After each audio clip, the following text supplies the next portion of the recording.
ବାରଙ୍ଗ ଭସାଣି ଚାଲିଥିଲା ବେଳେ ସୀତାରାମ ବଜାରର ଅଶୋକ ସାହୁଙ୍କ ଦୋକାନରେ ସଂଘବଦ୍ଧ ଆକ୍ରମଣ ଓ ଲୁଟ୍ ହୋଇଛି।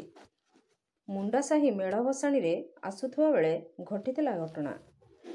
ପୂର୍ବ ଶତ୍ରୁତାକୁ କେନ୍ଦ୍ର କରି ତେଲେଙ୍ଗା ସାହିର 2 ଜଣ ଯୁବକଙ୍କୁ ଆକ୍ରମଣ କରିବାକୁ ଗୋଡ଼ାଇଥିଲେ ଭସାଣିରେ ଆସିଥିବା ମଣ୍ଡା ସାହିର ଯୁବକମାନେ। ପ୍ରାଣ ବିକଳରେ ତେଲେଙ୍ଗା ସାହିର 2 ଜଣ ଯୁବକ ଦୋକାନର ଘର ଭିତରେ ପଶି ଯାଇଥିଲେ। ଭିତର ଘରେ ପଶିଯିବା ପରେ ଭିତରୁ କବାଟ କିଳି ଦେଇଥିଲେ।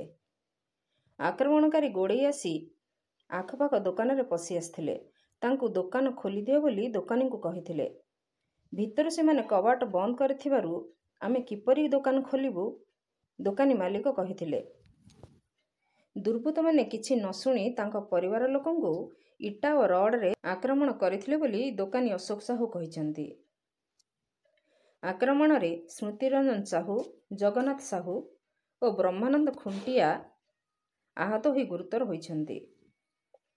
ଦୁର୍ବୃତ୍ତ 12 ବର୍ଷର ବାଳକ ସୌମ୍ୟରଞ୍ଜନକୁ ବି ଛାଡ଼ିଲେ ନାହିଁ। ଦୋକାନରେ ପଶି ଭସାଣି ଦେଖୁଥିବା ଦୋକାନୀଙ୍କର ପତ୍ନୀ ସତ୍ୟଭାମା ସାହୁଙ୍କୁ ବି ମଧ୍ୟ ଛାଡ଼ି ନାହାନ୍ତି।